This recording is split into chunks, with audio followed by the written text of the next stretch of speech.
Bonjour à tous, j'espère que vous allez bien. On se retrouve pour le brief du mercredi 31 juillet 2024. On se fera un petit point Bitcoin, Ethereum. Vous avez choisi en commentaire d'analyser Link. Aujourd'hui, je remets du coup en jeu EGLD contre ICP. Et ensuite, ça sera à vous de décider la prochaine altcoin que j'analyse. Donc n'hésitez pas à me mettre des idées d'altcoin en commentaire. Mais là, en tout cas, ça se joue entre ICP et EGLD. Le commentaire qui reviendra le plus gagnera l'analyse de demain. Petit point résultat sur le copy trading.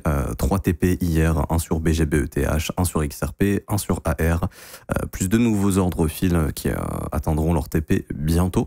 Je rappelle que pour rejoindre le copy trading, c'est 100% gratuit. Vous avez toutes les informations. C'est le premier lien en commentaire épinglé. Tous les liens utiles concernant mon contenu.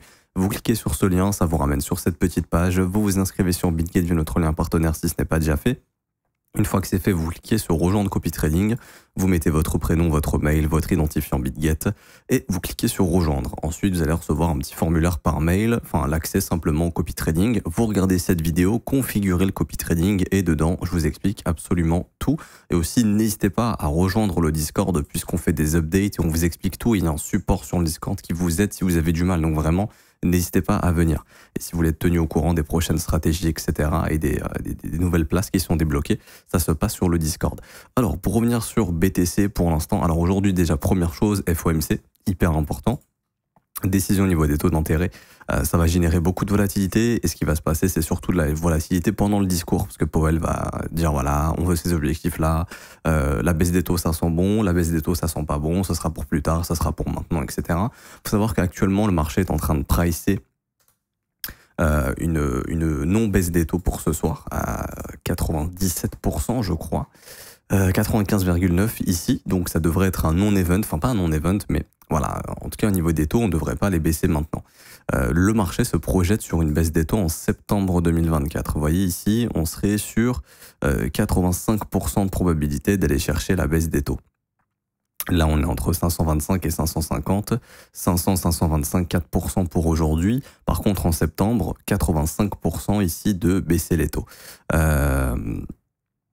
Par exemple, si demain, enfin si aujourd'hui Powell nous dit ouais bah là les objectifs sont pas bons, ça sent pas bon la baisse de l'inflation, ici ça va augmenter, ok. Enfin ici ça va diminuer les probabilités et ça pourrait mettre un coup au marché éventuellement parce qu'actuellement l'économie américaine reste forte. Quoi qu'il en soit, on a eu les chiffres du PIB, on est à 2,8%. On a toujours une progression ici au niveau du taux horaire américain. Les Américains gagnent. Leur salaire augmente, on a une hausse du PIB, une hausse des salaires, on a un chômage qui est faible, donc l'économie américaine reste très forte. Okay, on a aussi beaucoup de création d'emplois, le NFP, on a eu une grosse surprise, hein, mais récemment on a eu une hausse du NFP qui était assez inattendue, on a eu un gros rebond au mois de juin, donc l'économie américaine reste très forte pour l'instant. Du coup, baisser les taux avec une économie forte, bah, ça pourrait mettre de la pression sur l'inflation et nous relancer dans une vague inflationniste. Et je pense que c'est ce que veut éviter la Fed. Alors, est-ce que maintenant ils vont baisser les taux? Bon, passer de 5,50 à 5,25 serait pas non plus waouh. Mais il faut se dire que pendant longtemps, on peut avoir des taux élevés. Mais en tout cas, ça prouve que l'économie américaine est forte. Maintenant, garder des taux élevés trop longtemps, bah, ça va créer de la dette. Et on voit que la dette américaine est en train d'exploser. Et ça, à un moment donné, ça finira par poser problème. Par exemple, historiquement, dans l'histoire, les 3 dernières fois où la courbe des taux a été inversée, la récession est venue 6 à 24 mois après l'inversion de la courbe des taux. Pour vous donner une petite idée, nous, on est à 20 mois d'inversion de la courbe des taux. Historiquement, le maximum, ça a donné une récession dans les 24 mois après. Alors, est-ce que ça veut dire qu'on aura une récession dans 4 mois? Personnellement, honnêtement, j'y crois peu. Parce que là, l'économie est beaucoup trop forte pour avoir une récession maintenant. Mais si on continue d'avoir des taux très élevés, peut-être qu'on aura une récession dans 1 ou 2 ans. Ok. Et actuellement, le marché américain est en train de retracer. On ne sait pas vraiment ce que le marché américain est en train de pricer. Alors, est-ce qu'on est en train de pricer le fait que on a eu un excès, on a eu un petit peu une phase d'euphorie ici, là, avec l'IA, etc. Et on est en train de retracer tout ça? En théorie, ça pourrait être le cas. Hein. Maintenant, est-ce qu'on va être en train de pricer quelque chose de bien plus grave? Une récession, une crise, je sais pas ce qu'on peut pricer, mais en tout cas, c'est vrai que là, on commence à avoir un décrochage. Bon, moi, j'avais déjà parlé, hein, des objectifs, pour moi, ça serait ces zones ici. Hop, ça a déjà été bossé, donc ça serait plutôt cette zone de prix ici, là, dans les 17 700, 18 100 pour le Nasdaq, donc on serait pas si loin de la fin de la baisse, éventuellement, pour maintenir ce creux, faire un creux ascendant et continuer de monter dans les prochains mois, pour les élections américaines, néanmoins. Mais ouais, donc là, on ne sait pas vraiment encore ce qu'on est en train de pricer ici. Est-ce qu'on est en train de pricer le début d'une baisse de taux? éventuellement, parce qu'à chaque fois que les taux ont baissé dans le passé, c'est à ce moment-là où justement le marché américain a retracé, parce que quand tu baisses les taux, éventuellement c'est un aveu de faiblesse. En tout cas, c'était le cas avant. Il faut savoir que quand on a baissé les taux en 2001, c'était à cause justement de l'éclatement de la bulle Internet et également d'une petite crise. 2008, pareil, on a baissé les taux parce qu'il fallait le faire, on entrait dans une grosse crise. Donc est-ce que là, pareil, le fait de baisser les taux, les analystes vont se dire, ok, il y a peut-être une récession à venir et donc ça, il faudra le pricer sur le marché. Bon, ça encore une fois, on verra bien. La récession aura des chances d'arriver. Il y a Musk là qui fait que tweeter implicitement que les États-Unis sont un peu dans la merde. Hein, donc ça n'a jamais été le mauvais gars, entre guillemets, Musk. Mais là, ouais, c'est vrai que sur Twitter, il est très très explicite, enfin explicite, implicite. Il le dit clairement, mais bon, il en fait pas tout un tas. Mais il le dit plusieurs fois en ce moment, si vous verrez sur son Twitter. Ouais, les États-Unis sont foutus, les États-Unis sont en faillite. Et est-ce que c'est pas un appel en train de dire, bon, faites attention les gars, parce que là, on est très haut. Et c'est vrai que c'est un peu chaud. En tout cas, on voit au niveau des chiffres, hein, la dette américaine est à son plus haut et elle explose de jour en jour parce que les taux d'intérêt sont très élevés. Donc c'est vrai que c'est un peu compliqué pour les États-Unis, mais au niveau des chiffres dans sa globalité, il n'y a pas encore de récession maintenant. Donc je pense qu'il faudra s'attendre à une récession. Alors est-ce que justement les marchés sont en train de commencer à déjà pricer cette récession qui pourrait arriver? Parce que quand tous les journaux, les médias, etc. vont nous dire « Oh là là, c'est la récession », etc., l'économie est en train de chuter, on se rapproche du bottom à ce moment-là. Il faut savoir que le marché a de l'avance. Hein. Par exemple, ici, on nous disait, JP Morgan, oh là là, le marché va chuter encore de 20%, ou ici, oui, la crise va se poursuivre, les marchés vont continuer de chuter car les taux d'intérêt vont pas remonter avant des années, on va chuter pendant plusieurs années, on a fait un nouvel ATH. Ou ici, sur le crack Covid, par exemple, où tout le monde disait oh là là, les entreprises vont faire faillite, c'est le confinement, l'économie va se crasher, machin, on a fait un énorme rallye. Donc, est-ce que maintenant, c'est pas ouais, on va commencer à pricer peut-être une faiblesse de notre économie et on va pas le dire aux gens et on va les alarmer quand on se rapproche du bottom, histoire qu'ils paniquent bien, qu'on les fasse vendre pour tranquillement repartir plus haut les années d'après. Bon, ça, on verra bien. Là, j'extrapole un petit peu et je pense pas que j'ai plus grand chose d'autre à dire ici, mais en tout cas, voilà, FOMC, il faut faire attention, beaucoup de volatilité. Le Bitcoin va beaucoup bouger, va atteindre des points d'intérêt. Il faut savoir que le FOMC, généralement, ça nous déclenche des points d'intérêt. Les NFP, pareil. Hein. Donc, par exemple, la dernière fois qu'on a eu les NFP, c'était ici, c'était au top. On est venu chercher tous les stops ici et là, on s'est reverse. Donc, comment dirais-je?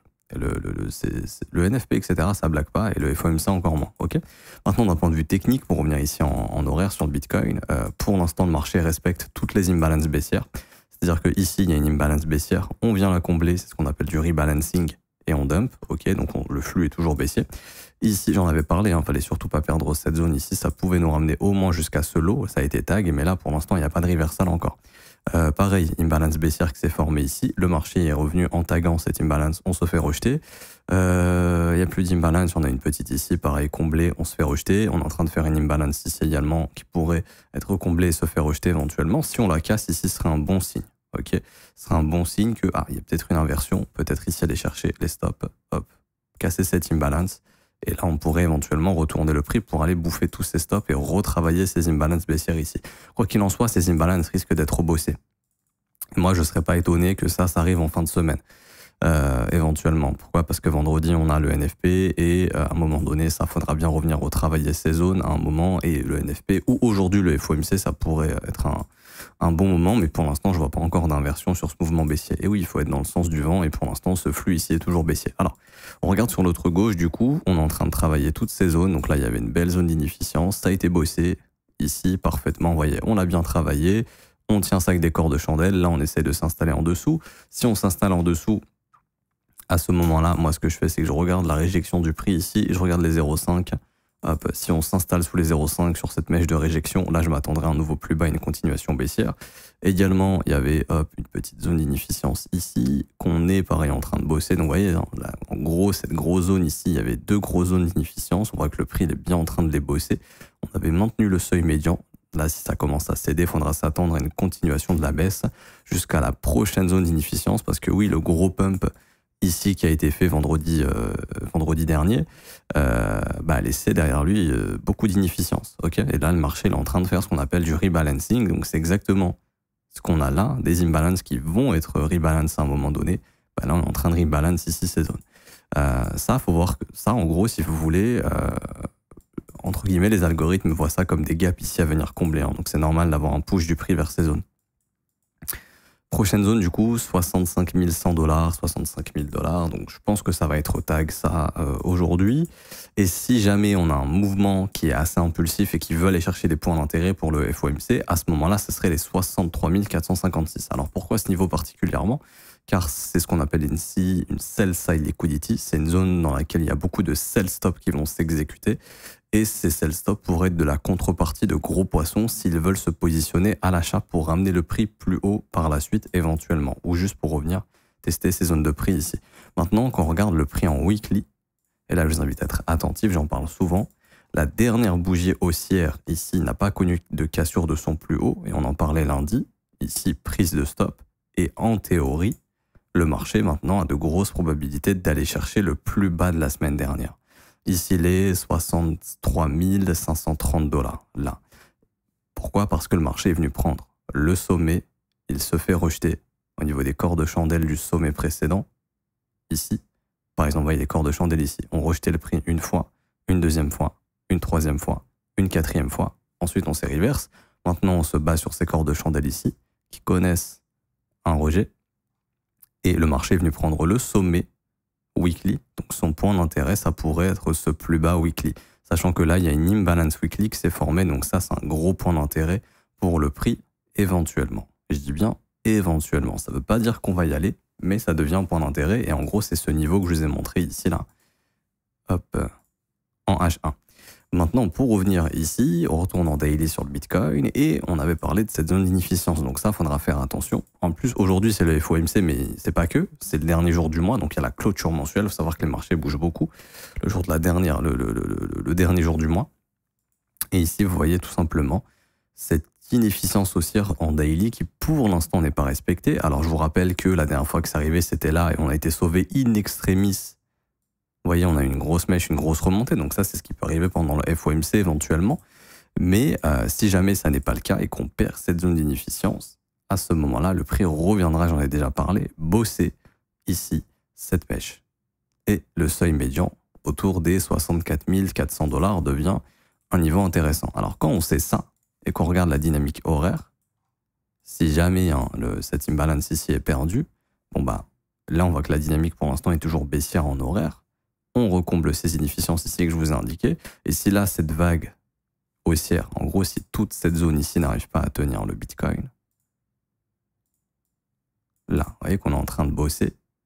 Si on n'arrive pas à tenir cette zone de prix ici, on a de grandes chances d'aller chercher ce lot au niveau de ces mèches, 64 365. Ça correspond au seuil médian de cette mèche ici, ne rejet en daily. Et si jamais on ne se reverse pas là, le prochain point d'intérêt du marché, ce sera de déclencher les sell stops sous ce low weekly, ici à 63 456 $. Et personnellement, je pense que cette prise de stop ici permettra, si jamais elle arrive, de retourner visiter la zone de résistance autour des 68 000 $ sur cette bougie ici. Tout simplement. J'ai pas plus de choses à dire pour Bitcoin, donc on attend FOMC, on attend la clôture d'aujourd'hui en mensuel. Hein. En mensuel, la clôture, elle est pas trop dégueulasse. Hein. On aurait une bougie d'indécision ici, donc on a bien sauvé les meubles, on a bien tenu cette zone de support, on a juste fait une prise de stop ici. C'est plutôt intéressant, en tout cas les cœurs de chandelle ont été maintenus. Et le mois d'après, donc c'est-à-dire au mois d'août, le point d'intérêt du prix sera le sommet de juillet et son lot, éventuellement. On aura 1, 2, 3, 4 sommets mensuels à chasser au-dessus de l'ATH. Ça commence à faire beaucoup et ça commence à en faire une zone de buy stop importante qui peut être rentable pour les brokers d'aller déclencher cette zone. Sachant qu'au sud, ça a déjà été nettoyé. Donc en théorie, moi je miserais plus sur la prise des stops au sommet au mois d'août. Ensuite, on verra bien ce qui se passe par la suite. Mais en théorie, là, quand je vois le graphique comme ça, je vois que le taf a été fait au sud. Je m'attends à ce qu'il y ait un squeeze au-dessus de l'ATH. Maintenant, ce qui peut faire capoter tout ça, simplement de se dire que malheureusement, la dynamique, elle est baissière et ça se trouve, on a déjà trouvé notre sommet descendant plus bas que celui-ci et qu'on va aller faire un creux descendant si on respecte cette dynamique. Maintenant, honnêtement, ça m'étonnerait que Bitcoin laisse derrière lui autant de sommets, sauf si c'est pour aller les chercher plus tard, auquel cas, ça serait bon signe. Parce que je vous rappelle que le pire scénario, c'est de faire ça. Alors ça, c'est catastrophique. Ça veut dire, en gros, On a sorti tout le monde, tous les vendeurs sont out, il n'y a plus de demande pour le marché crypto, on ne trouve pas de demande, quoi. Et derrière, malheureusement, le prix, tout ce qu'il faut pour repartir nettoyer au sud, ça serait le pire scénario. C'est pour ça que si un ATH, on veut que ça break et que ça soit maintenu. S'il n'y a pas d'ATH, tant mieux, parce que c'est-à-dire qu'on va continuer de préparer cette zone pour plus tard. Par exemple, comme ça a été fait en 2019. J'ai pas l'historique ici, mais je vous montre ça rapidement. Ceux qui n'étaient pas là, 2019, c'est ce qu'on a fait. On a fait beaucoup de sommets descendants ici. Et tant mieux, parce que par la suite, ça a permis de défoncer cette zone et d'aller faire de nouveau plus haut. Là, ça pourrait être exactement la même chose. Si jamais on va pas chercher, là, on fait un sommet descendant, ici, imaginons, à ce moment-là, c'est bien parce que ça indiquera que ça n'a pas la gueule d'un top définitif. Ok, ça a la gueule d'une consolidation de mi-chemin. Ça veut dire quoi? Ça veut dire qu'en gros, ok, le marché peut retracer, mais à 95% de probabilité, on ira défoncer cette zone et on ira plus haut. En tout cas, si on prend les stops et qu'on fait ça, là, ça peut avoir la gueule d'un marché baissier, comme ça avait été fait ici. Prise de stop, hop, marché baissier de plus d'1 an. C'est pour ça qu'il faut surtout pas faire ça. C'est même mieux de top maintenant, si jamais, que de top ici. Ok, comme ça. Mais bon, ça, en tout cas, on verra bien ce qui peut se passer. Là, d'abord, on attend FOMC et NFP vendredi. J'ai pas plus de choses à dire sur Bitcoin. On peut aller faire un petit tour sur ETH ici. Alors, ETH USDT.perp. On check rapidement. Ouais, on a été rejeté dans l'inefficience, on avait parlé. Si on rejette ici, ça peut faire office de continuation baissière. Alors pour l'instant, ça opère un rejet. Également, le seuil médian, vous voyez, de cette mèche de rejet ici, nous a encore rejeté. Donc c'est très puissant, ces seuils médians. Donc rejet encore une fois. En H1, on avait vu aussi que malheureusement, retest du breaker displacement. Donc ça, c'est une trace, c'est une trace de force vendeuse. Malheureusement, on avait tracé la zone d'inefficience. Tant qu'on s'en affranchit pas, ça peut opérer un rejet à nouveau. C'est ce qui est en train de faire le marché ici. Donc là, les intérêts d'Ethereum pour cette semaine, si on regarde bien, ça va être Celo Daily. Et en weekly, ça peut être le plus bas weekly de la semaine dernière. Ce qu'il faut bien comprendre, c'est que le prix, là, il est bloqué entre ces deux bornes. Le sommet weekly de la semaine dernière et le plus bas weekly de la semaine dernière. OK? Donc, en termes de points d'intérêt, ça serait éventuellement fin de semaine, NFP, FOMC à la limite, d'aller récupérer cette zone de stop ici, si jamais. Okay, en tout cas, c'est l'objectif tant que le prix ici n'arrive pas à casser cette zone d'inefficience qui pour l'instant nous bloque. Ce qui serait positif pour Ethereum, bien sûr, c'est de casser cette zone d'inefficience. Parce que là, ETH BTC commence vraiment, j'en ai parlé hier, à avoir des signaux de réveil un petit peu, dans le sens où, j'en ai parlé en horaire, mais là, on a eu des choses assez sympathiques. Juste ici. Hop. Là, on a ce qu'on appelle un breaker. Le prix est revenu tester parfaitement. Encore une fois avec cette mèche. Donc, c'est plutôt clean ce qu'est en train de faire ETH BTC. Bon, là, il y a eu un problème de liquidité, je pense, sur Binance. Au niveau de cette mèche, il faut la gommer. Mais faites comme si elle n'était pas là. Mais en tout cas, graphiquement, ça commence à s'améliorer, ETH BTC. En tout cas, doucement, sur du court terme. Ok. Maintenant, ce qu'il faut, pareil, c'est en daily ici, réussir à un moment donné à ne plus respecter les inefficiences baissières. Le jour où ETH fait ça, c'est-à-dire que là, il est dans une grosse inefficience haussière. On en a parlé, ça allait être retesté à un moment donné. Là, c'est bon, ça a été fait. Le moment où on n'arrive plus, on ne respecte plus les inefficiences baissières. Par exemple, ici, cette inefficience baissière a été respectée, rejet du prix. Ensuite, on a des inefficiences baissières ici qui ont été retravaillées. Le prix s'est fait rejeter, continuation baissière. Le jour où on ne la respecte plus, c'est-à-dire que là, on la casse comme ça, là, ça pourrait enfin nous faire une inversion et on pourrait essayer de repartir dans quelque chose d'haussier et enfin avoir un ETH qui surperformera Bitcoin. Donc court terme, ça s'améliore. Maintenant, il faut vraiment qu'en daily, on arrive à s'affranchir de cette zone. Et là, on voit qu'on a eu un rejet pour l'instant et on a comblé toute l'inefficience à 100%. Donc là, maintenant, ETH BTC, il faut qu'il prenne sa direction, soit se faire rejeter malheureusement pour continuer d'aller plus bas. Et je rappelle que perdre cette zone d'inefficience, c'est vraiment pas positif. Donc les 0,046 seraient pas positifs du tout. Par contre, casser, et c'est ce qu'on veut voir, on veut voir cette zone d'inefficience cassée ici pour que enfin Ethereum puisse repartir dans quelque chose d'haussier et se diriger plus haut. Et son objectif pour moi, là, ça sera les 0,057 au minimum, ce qui pourrait permettre à ETH de surperformer Bitcoin. Mais maintenant, il faut faire le taf. Il va falloir être patient. Donc sur vos graphiques, vous pouvez la tracer ici en daily, cette zone. En plus de ça, elle est vectorielle. Du coup, c'est intéressant. C'est une zone sur laquelle on a eu beaucoup de volume. Vous voyez, un record de volume comparé aux bougies précédentes. Donc là, il va se passer soit une inversion, soit un rejet. On ne peut pas savoir. Okay, en horaire, là, le prix, a fait quelque chose de très sympa. Maintenant, attention, parce que là, on a pareil une trace assez baissière. On a un displacement ici. Je ne sais pas si on a été tag un sommet weekly, par exemple. Non. Est-ce qu'on a été tag des sommets daily? Oui, mais c'est bon, ça date un petit peu. Donc non, on n'a pas tag grand-chose. Hein. Pour l'instant, ouais. Enfin, si les breakers précédents, mais ça, on s'en fout un petit peu. Enfin, pas on s'en fout, mais là, ça m'intéresse pas trop. Donc ouais, on a un rejet pour l'instant.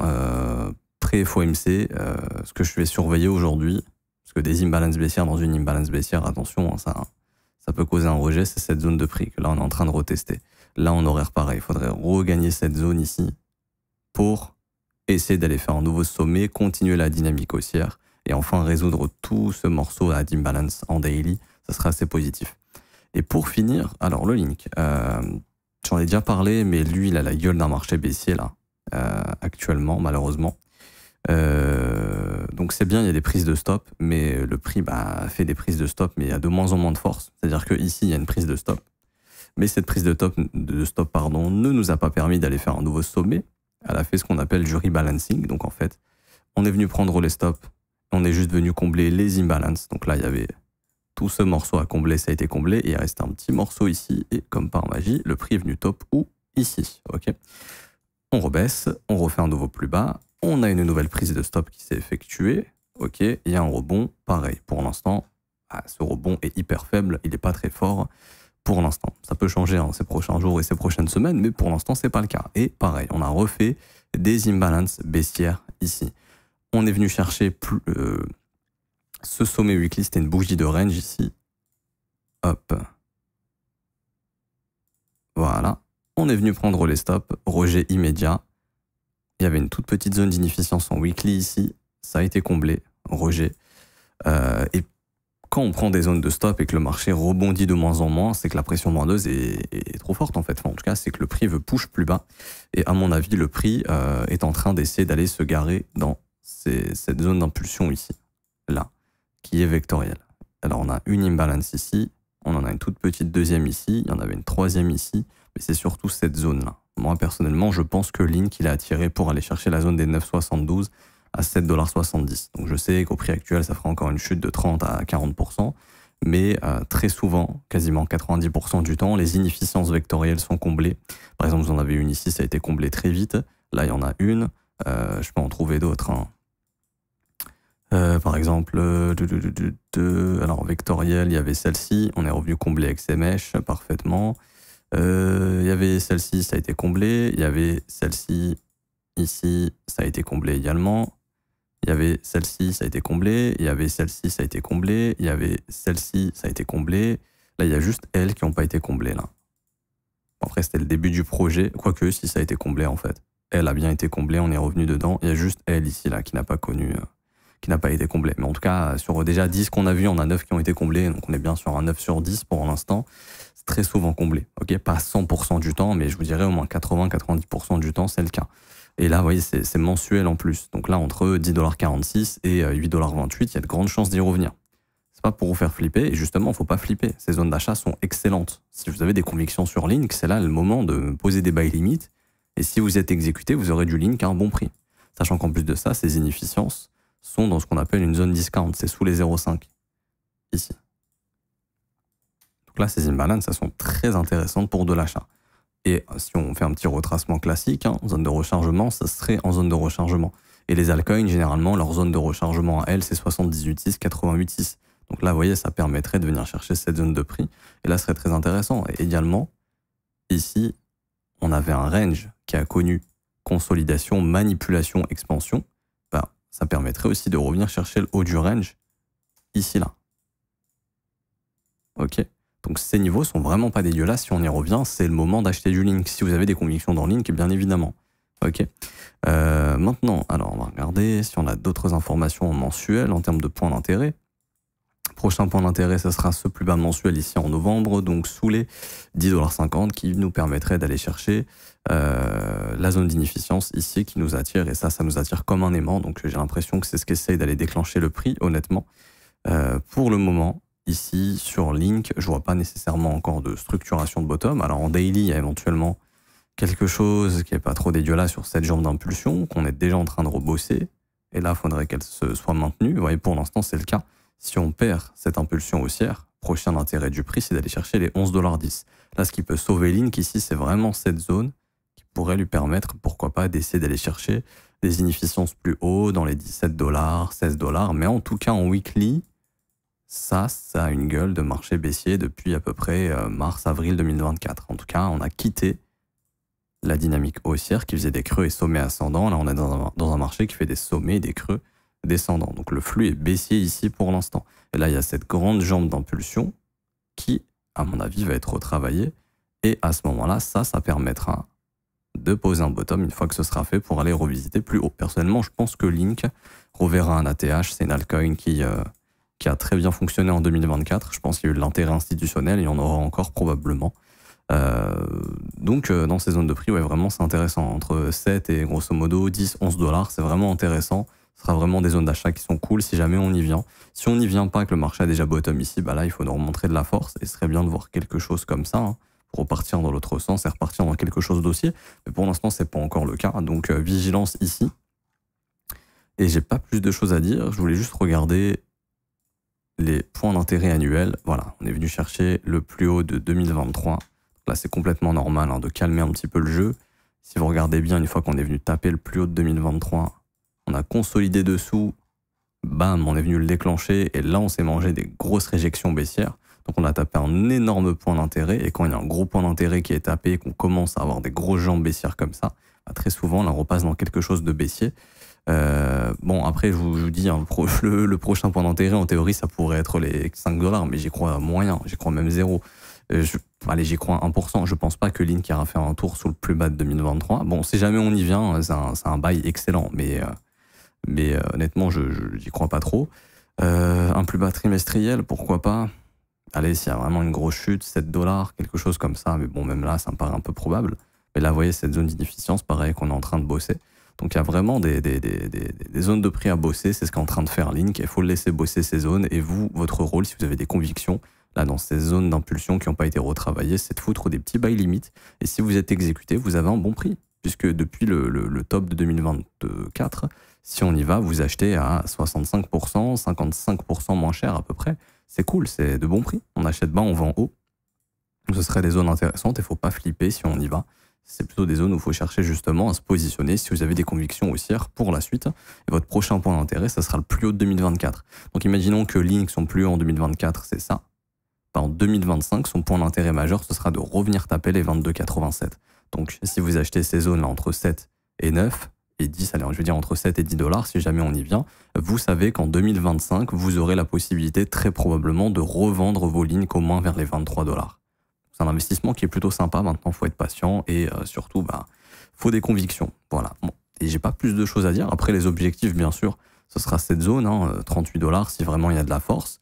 Et puis, un nouvel ATH, 52 $. Et je vous donne un petit peu de rêve, mais les extensions haussières en cas de nouvel ATH nous donnent un objectif de, ici, 82, 100 $ à peu près. Ouais, bon, on en est loin. Déjà, là, essayons d'aller rebosser ces zones et ensuite essayons de ramener le prix au-dessus des 24, 23 $ et ensuite on verra bien. Je referai une update de toute façon à ce moment-là. Donc je m'arrête ici pour aujourd'hui. J'espère que ça vous aura plu. Si c'est le cas, n'hésitez pas à laisser un petit pouce bleu, vous abonner si ce n'est pas déjà fait.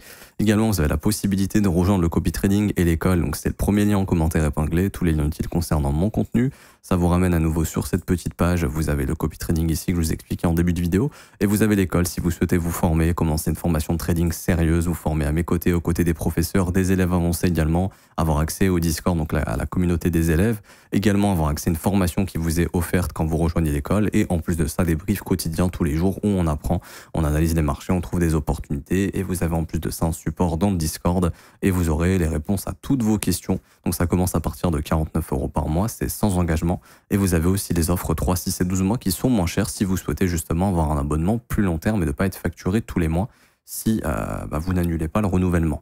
Je m'arrête ici, bonne journée, n'hésitez pas à nous rejoindre, on se retrouve demain et attention FOMC, ciao ciao.